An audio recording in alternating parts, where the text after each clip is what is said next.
Internet baby. Horror experiences. What is your real horror experience that has given you goosebumps in life till now? And now for the rest of the story.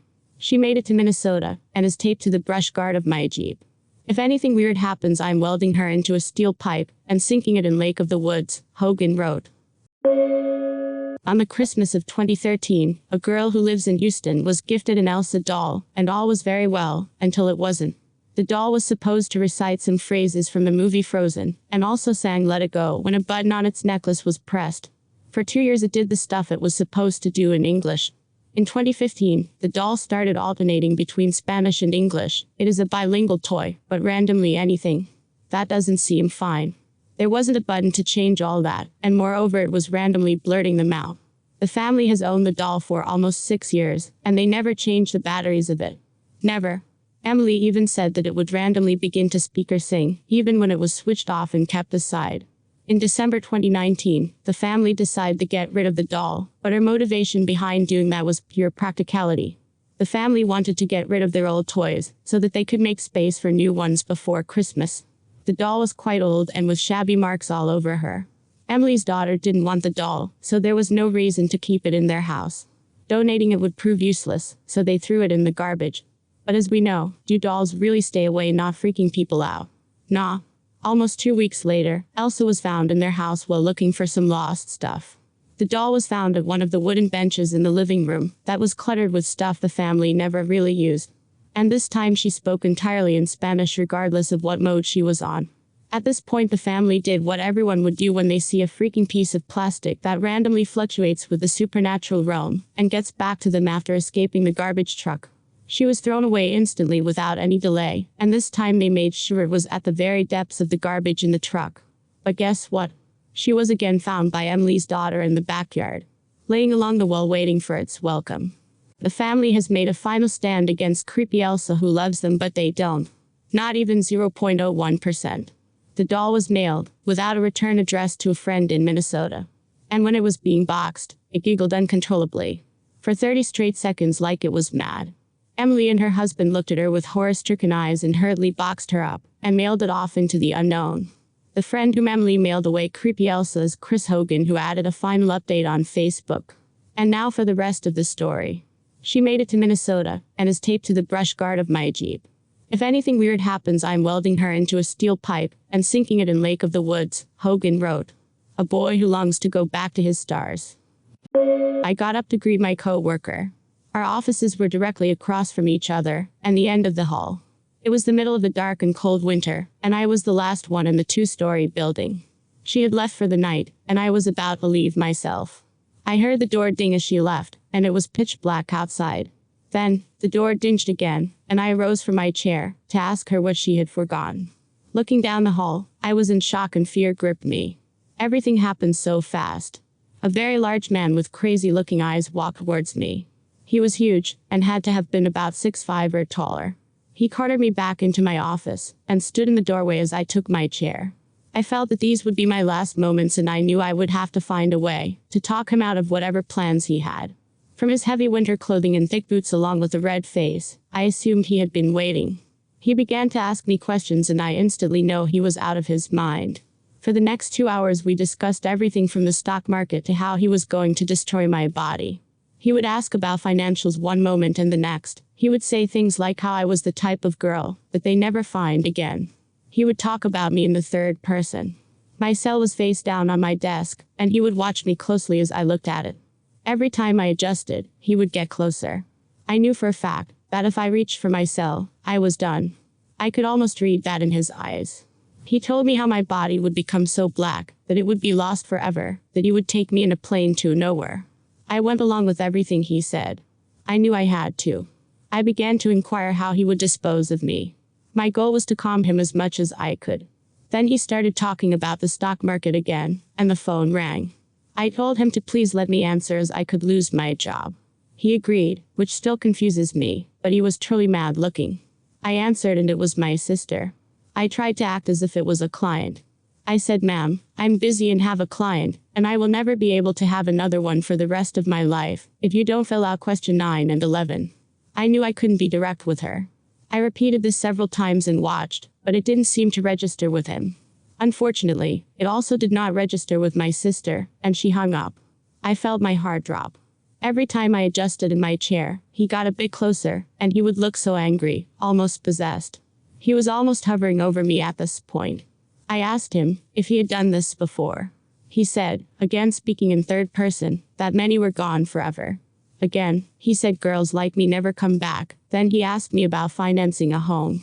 It was like I was watching multiple personalities change within seconds of each other. One moment, he was almost like a sweet teddy bear of a man, and the next, a twisted psychopath. He had to have been waiting and watching outside. Back to the decomposing body talk, and then I heard someone downstairs in the business below us that must have come back for something. I heard the rattle of the keys and I screamed at the top of my lungs. The man charged down the hall, and out and across the parking lot, and I chased after him, and latched the lock behind him. I crouched down and started crying. It had been 2 straight hours of talking to a monster about how I would die. If the owner hadn't come back late, I know in my heart of hearts, I'd be dead. The crazy man was like no one I had ever met. I filed a police report, but he was never located. I am a big believer of paranormal, and maybe this is the reason that I have had a couple of paranormal experiences. I was born in the Dune Valley of Uttarakhand, and there, during my childhood I saw a lot of rituals, which aroused my interest in the paranormal world. But after I moved out of the valley, my passion somehow got lost in day-to-day life and I stopped pondering over such issues. But the fate has kept some other plans for me. So, the things took turn after several years. At that time I was working in some company, and was posted in Gujarat. As required by my job, I had to stay in a remote village, where I used to stay alone in a 3 BHK flat. It was there, my lost passion for the paranormal resurfaced again. I started reading more and more about such things, and got so engrossed in it that I never felt when things started changing. Now I was a changed person. I had lost my sleep, I had stopped eating regularly, and I started losing my weight. I used to stay lost in myself, but I couldn't stop reading about paranormal stuff. After a couple of days I started feeling the presence of something near me. I couldn't explain it, but I used to get terrified whenever that thing used to come. I could see its apparition through the corner of my eye, but I kept on ignoring it. I thought my mind is playing games, and there is no such thing. It continued for some days, then one night when I was sleeping something happened with me. I was sleeping on my bed, and again I felt that presence. I was still in sleep, but I took out my phone, and started an app for checking the magnetic field in the room. But, before I could check the field, suddenly the books in the shelf started falling. I was shocked, I couldn't move. There was no earthquake or any other vibrations that could have caused it. That night I couldn't sleep. From the very next day I stopped reading paranormal stuff. I stopped trying to contact with the dead, trying that silly Ouija board, and started worshipping God in my room. Things started improving after that, and again I started living a normal life. After a few months I got transferred to Paniput in Haryana. Things were back to the normal, and I was happy. One day I had a chat with a friend of mine, and one thing led to another, and again we were discussing the paranormal. Now once again I was drawn into that dark world. When I came back, I started doing the same things. So again, the atmosphere of my new house started deteriorating, and I again came back to the same state from which I had somehow managed to escape. This time something even more terrifying happened with me. One day while I was asleep, I felt something approached me. That thing whispered into my ears, "Day after tomorrow." I suddenly got up, and was scared like hell. This time it was a lady who said this to me. At that time I couldn't understand what has just happened to me, as was alone, and all the doors were shut, and there was no one except me in that room. Again I tried to convince myself that it was just a dream, but unfortunately it was not a dream. I met with an accident while I was writing, "The Day After Tomorrow." The accident badly injured my arm and legs. Luckily I was wearing helmet, otherwise who knows what could have happened. Now while I am writing this, I am afraid that it will all start again. Also I have moved to a new place, and this place hasn't still seen the dark side of my life. When I was in my early 20s, my date and I decided to go to the Sail Inn in West Sacramento to play pool. We'd been there before and enjoyed speaking with the bartender. I can't recall her name, but she was a beautiful, engaging woman. This particular night, we walked in and noticed the pool table was occupied. There was a man and woman shooting a game, so my date bought us some drinks while I watched. After a few minutes, the man noticed me and struck up a conversation with me. When my date came over with our drinks, the man asked us if we wanted to shoot a game with him. It didn't occur to me at the time that his female companion hadn't yet said anything. We said yes, so he racked up the balls, and we played against them. During the game, we introduced ourselves, and right after the man began asking me some personal questions that started to bother me, like where did I live, had my date and I been dating long, did we live together, etc. I noticed the man and his friend kept looking at each other. I became increasingly uncomfortable, even though the rest of the conversation was benign and pleasant in nature. Weirdly, the woman still hadn't said anything. When the game was over, the man asked us if we wanted to leave with him to go to another bar down the street. At first I didn't say anything. The guy asked us again, saying they discovered a cool bar not too far from where we were. My date and I looked at each other, and before he could say anything, I blurted out, "No thanks, we have dinner plans." We in fact did not have plans, but my date didn't argue with me. I think he saw the look of panic on my face. We both grabbed our jackets and got the hell out of there. By the time we walked out the door, the hair was literally standing up on the back of my neck. When we got back to my truck, my date asked me what was wrong.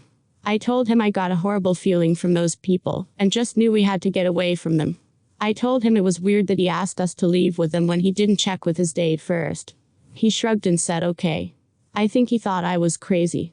A few days later, when I opened up the afternoon paper, there was an article in there about a woman from West Sacramento who'd been found murdered. I didn't think anything of it until I got to the page where the article was continued, and the picture of the woman practically leapt off the page at me. It was the beautiful bartender from the sail-in. Apparently she'd been kidnapped, raped, and killed the very night I was there with my date. I was totally creeped out and thought what a crazy coincidence that was, and how sad it was that she had died so horribly. It wasn't until a month or so later that I realized why I had gotten so upset that night. A man and woman had just been arrested for the bartender's murder, along with the murders of several other people, 4 of whom were couples. There on the front page of the Sacramento Bee were the pictures of the killers, Gerald and Charlene Gallego, the very couple who invited my date and I to go with them to another bar. And apparently, this was one of the ruses they used to get their victims into their van. My heart did flip-flops in my chest as I read the article. Not only had we been targeted as their next serial killer victims, when we turned them down, they selected another target because of me.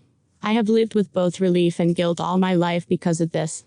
Intellectually, I know it's not my fault the bartender died, but I've always wondered how different the world would have been had she been able to live out her life, even though I would have been gone myself. Needless to say, that was the end of my bar date experiences, for a long time. Postscript. I just found out Charlene Gallego has been living in Sacramento under an assumed name.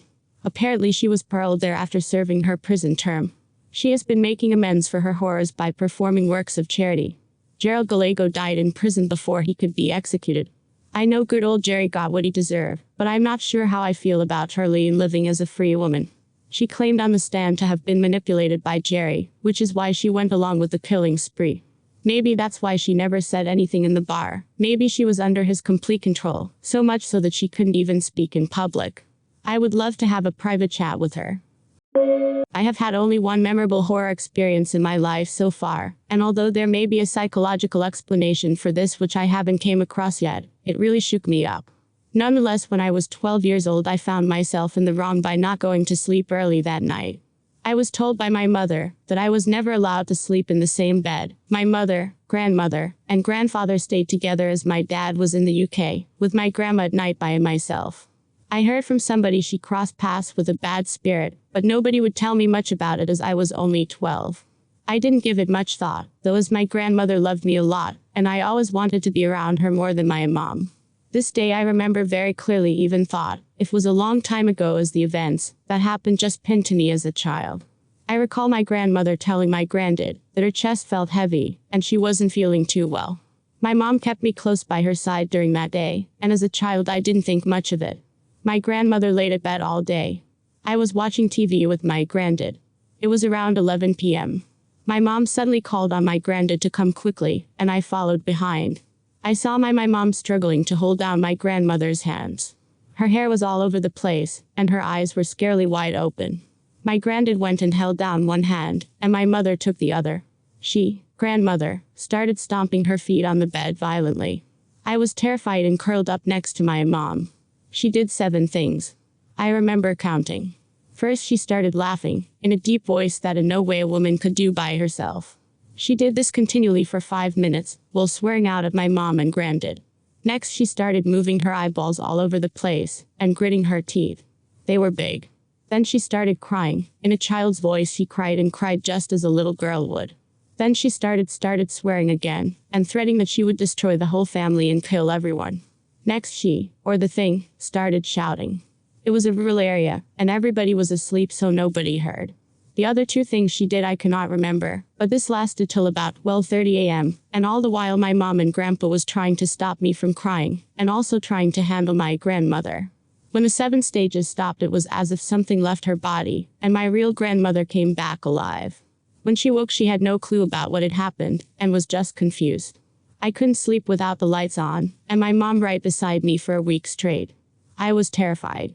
Recently, as I'm older, I found out that this started happening to her after a year of getting married to my grandfather, and at the start this would happen 4 to 5 times a year. Sometimes she would be found walking into the woods, and wouldn't respond when someone called her name. One time somebody caught her walking into the river in the evening, and had most of her body immersed in water, was going deeper until the guy called her, and realized what was happening, and had to get people to pull her out the water. It slowly decreased happening, and it's not happened to her in the last 5 years. She's in her late 70s now. Around 2 years ago, my dad bought a house in the countryside that had been empty for 7 years. The house was located in a quite remote place. There are forest and thick vegetations everywhere.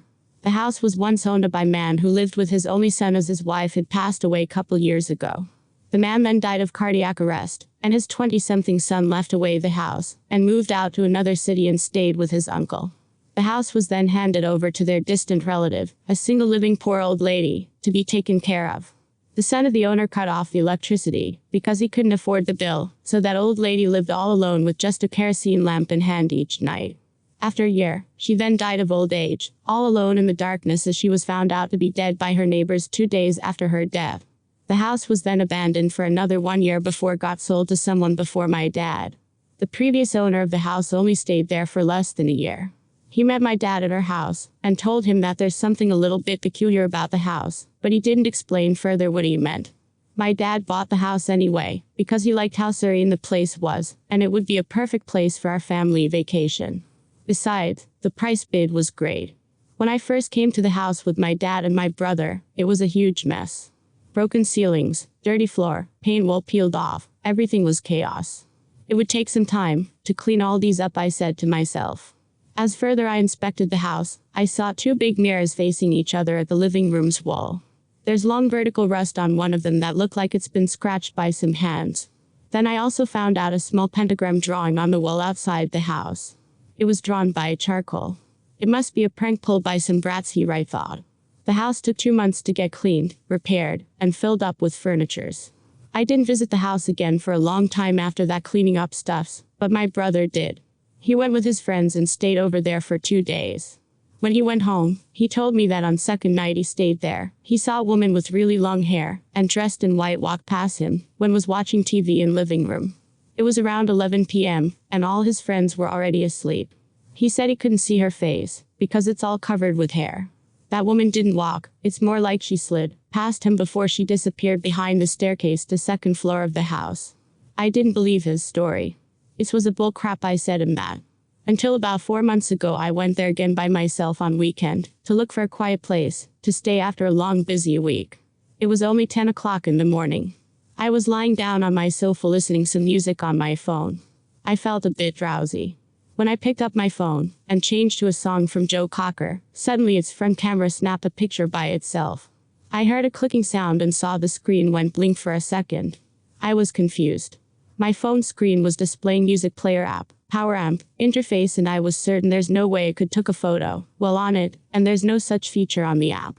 I looked at my phone screen closely, and then I realized there's a picture attached as album art to the song. The picture was dark. I couldn't see anything except a small figure in the upper right corner of the picture.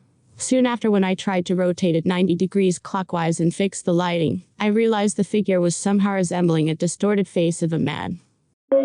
Back in the day, my grandpa used to go to the nearby town from his village for various purposes, leaving early morning and returning by night.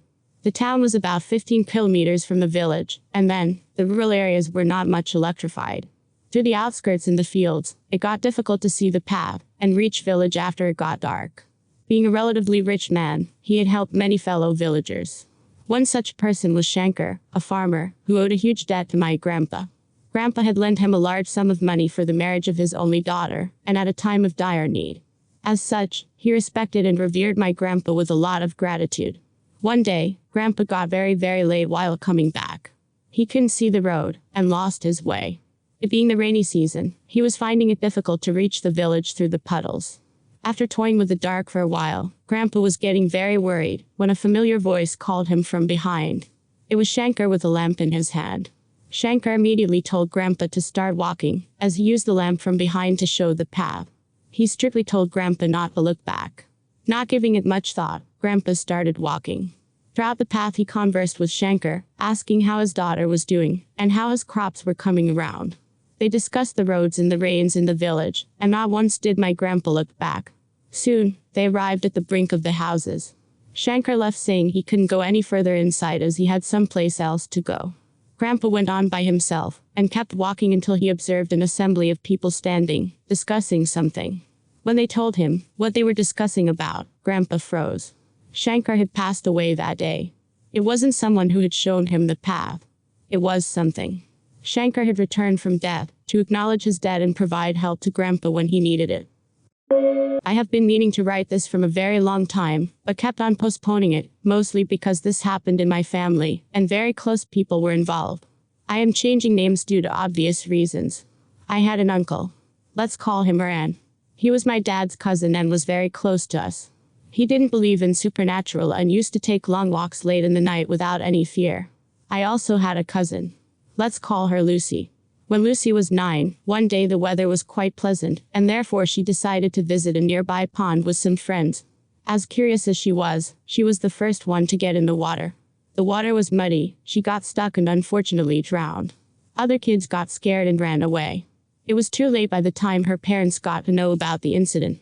I have one more uncle, my dad's younger brother Pete. My dad was not in town when Lucy died. So, Pete was called to help with funeral arrangements. As he was there taking care of affairs, he felt a strange smell emanating from his shirt. He never wore that shirt again anyway, since that reminded him of Lucy's death. Fast forward 6 months, one morning, Uncle Ran's kids came running to my house to call my dad. Uncle Ran had high fever. When we went to his house, Uncle Ran's wife started crying, saying that Lucy will take him away. We were taken aback. Later the kids explained to us that last night Uncle Ran was out for his usual walk. Don't know why, but he decided to take a different route. The pond in which Lucy died happened to be on the way. While returning, he felt as if someone was following him. He turned back and saw Lucy following him. He started to run, she also ran after him for a while, and then disappeared. Well, we thought he must have hallucinated or something, and concentrated on getting him better. But Uncle Ran, who was a very jolly fellow, suddenly seemed to be in a very foul mood all the time. He refused all medications and we had to admit him forcibly into a hospital. We assume that he is acting stubborn because he is not feeling well. 2 days later, he refused to rest, kept getting up to tell my dad that they are here to get him. He kept pointing at the corner of the room. He called my auntie to tell her about the financial stuff, as if he knew he was going to die. We all found it weird because he just had fever, not some life-threatening disease. He died that evening. Doctors were not able to tell what was wrong with him. They just assumed it was kidney failure. The same day my Uncle Ran died, Uncle Pete was out of town to write an exam. He decided to wear that same shirt on that day, the one he had worn on Lucy's death. He had not worn that shirt for a long time, and everyone had moved on. Around the same time my uncle died, he again felt that same smell coming from the shirt. He came out of the exam hall and called my auntie to tell this. This is when Aunt told him about Ran's death. We burned that shirt later. I still don't have a logical explanation for everything that happened, though I try really hard to come up with one. My dad was greatly affected after all this, stopped talking for days. He really believes now that someone comes for you when you're about to die. Back when I was about 19, my friend and I, since we didn't have fake IDs, would drive around all night, since we couldn't go to bars. We'd leave around 11 p.m. and decide to drive to certain areas and intentionally get lost. Living in southwestern PA, we got lost in a lot of roads lined with woods and no lights. So, we were around a town called Elizabeth. We were driving down a long road exactly as I described, lined with nothing but forest on both sides, and no street lights. There was nothing for miles, no houses, businesses, or anything, until we passed up a church. We turned around and entered the road leading to the parking lot. Behind it was a graveyard. We drove up and around, drove through the cemetery, and came back towards the church. As we approached the church, the headlights beaming off of the front of the building, by the time we were within maybe 10 yards, we noticed the big, rounded castle, light doors were wide open. We turned on the high beams.